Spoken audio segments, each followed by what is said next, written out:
it out for you, but plants this size, they say average between half a pound to 1 pound a week.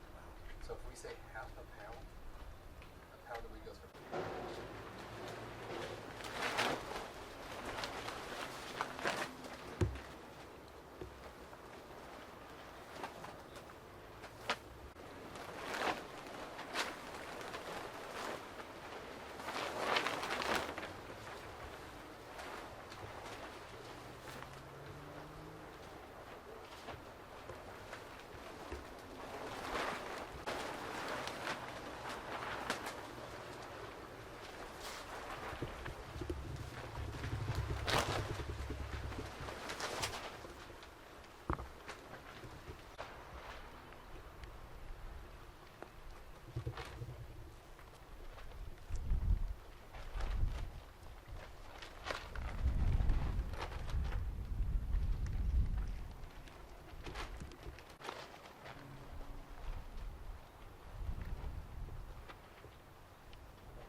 These back here are all budded.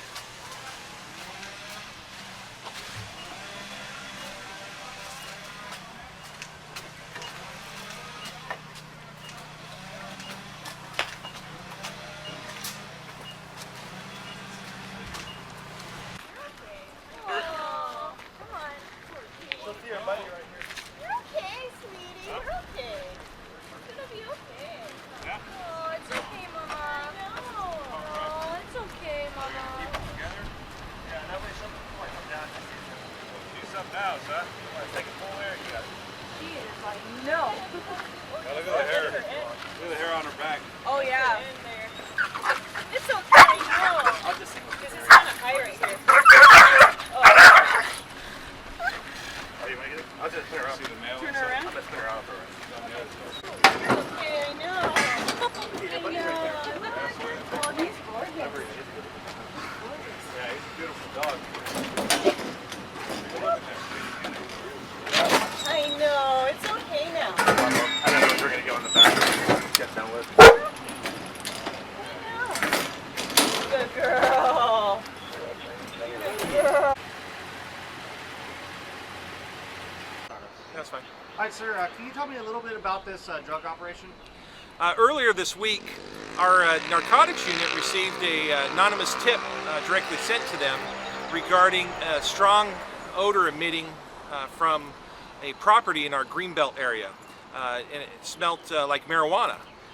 So they started their investigation just the other day, and they discovered that it appeared to be a large-scale illegal marijuana grow operation that was on this property that appeared to be like a former or current garden nursery. So they obtained a search warrant for this property in the 2500 block of McAllister in our city, and when they went to the location, they confirmed that it was a large-scale operation to grow marijuana there. Over the course of their investigation and seizure of these plants, which took about 24 hours to collect all this stuff, they ended up finding about 40,000 marijuana plants of all different maturity levels. They also found the chemicals used, thousands of gallons of pesticide and thousands of pounds of the fertilizer used for this cultivation process. The estimated street value, if these plants were to have gone to full maturity, would probably be about $20 million. Okay, and can you tell me about this site? Was it already the pre-existing nursery setup as far as water and electrical, or do you believe they added that after? Well, it appears that some equipment was added for the cultivation specifically for marijuana. They are still investigating as to the ownership of the house and the property and those involved. When they did conduct the search warrant with the assistance of our SWAT team, they did not contact any people on the property. So right now there's no one in custody, but they're going to continue following up on that side of it to hold those accountable for this. Of course, it is very illegal in the city of Riverside to have anything more than 6 plants for your personal use, and it's obvious that this was a full-scale operation going on that was conducted illegally. Okay, and to your knowledge, is there anything on the property that could be helpful as far as asset forfeiture goes?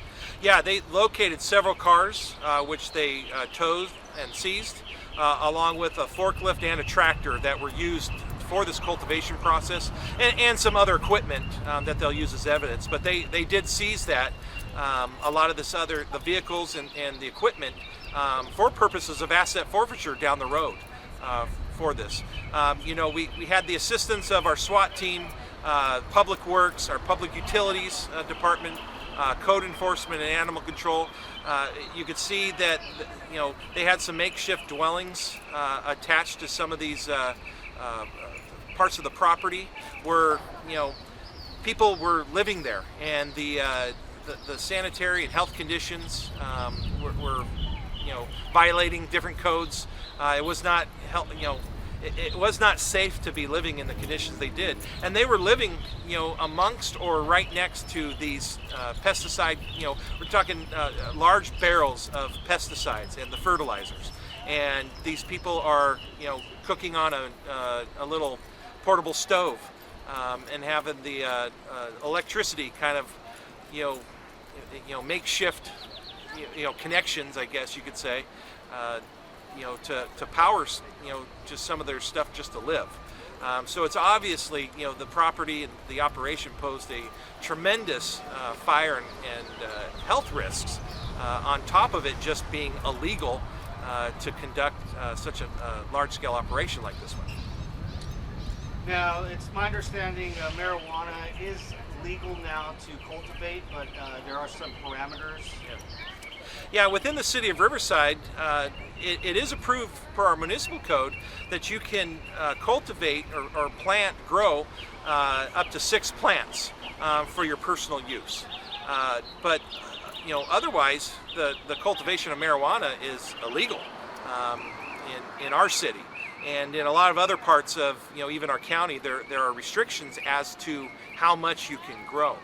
It's obvious, when you see the photos and the video of what we encountered, that this was not for someone's personal use.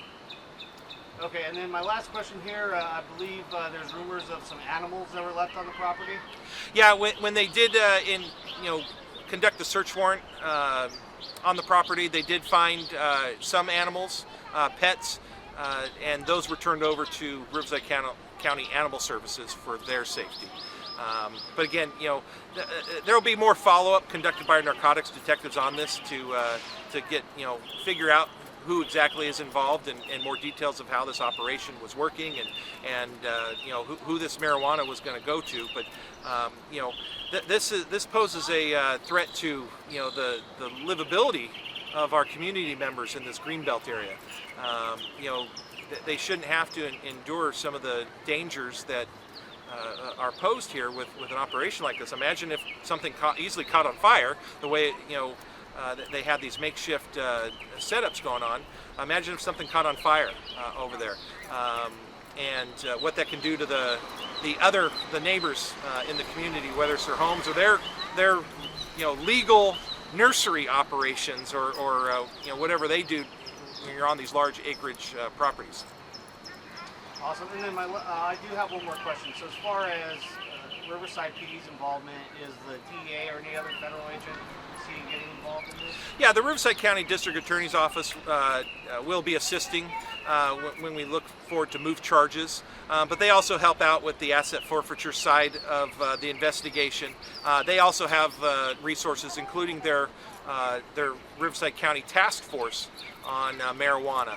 That is a tremendous resource for our detectives when they encounter operations like this. Awesome. Thank you very much. Great work. All right.